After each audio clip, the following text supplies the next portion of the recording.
another mini vlog। আর আজকে আমি দক্ষিণেশ্বরের পার্ট 2 নিয়ে এসেছি।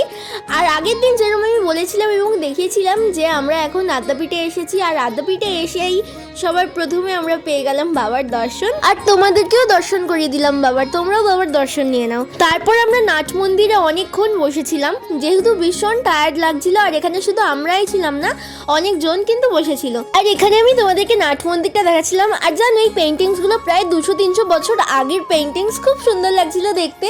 আর জানো এখানে বিকেলের দিকে কীর্তনও হয়, কিন্তু আমরা অতটা সময় থাকতে পারিনি যেহেতু আমাদের বেলুড় মঠে যাওয়ার কথা ছিল তাই। তারপর আমাদেরকে চন্দনের ফোঁটা দিয়েছিলেন কপালে, যিনি আর কি কীর্তনের আয়োজন করছিলেন উনি।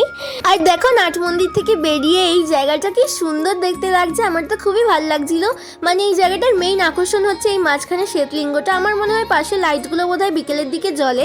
তারপর আমরা কিছুক্ষণ এই জায়গাটায় বসেছিলাম। তারপর যেতে গিয়ে খেয়াল করলাম এখানে আরো একটা মন্দির আছে বাবার। আর দেখো বাবাকে কত সুন্দর দেখতে লাগছে এখানে।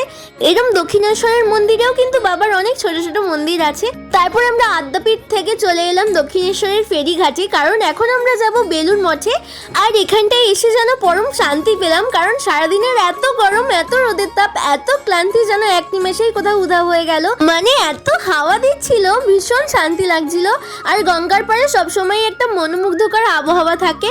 মনে হচ্ছিল বেশ কিছুক্ষণ যদি গঙ্গার পাড়ে একটুখানি বসে থাকা যেত তাহলে খুব ভালো হতো, কিন্তু ওই যে দেরি হয়ে যাচ্ছিল তাই চলে যেতেই হলো। আর আমার কিন্তু গঙ্গার পাড় বেশ ভালো লাগে, মানে গঙ্গার পাড়ে বসে হাওয়া খাওয়ার অনুভূতিটাই আলাদা। তোমাদের কার কার ভালো লাগে আমাকে কমেন্ট করে জানিও। তারপর শেষে মায়ের মন্দিরকে টাটা করে চললাম বেলুড় মঠের উদ্দেশ্যে। আর যেতে যেতে তোমাদের সাথে প্রকৃতির একটা খুব সুন্দর মুহূর্ত শেয়ার করলাম।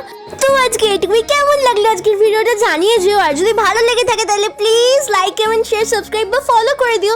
দেখা হবে এই ভিডিওটাই ঠিক নেক্সট পার্টে। ততক্ষণে সবাই ভালো থেকো, স্টে টিউনড, বাই।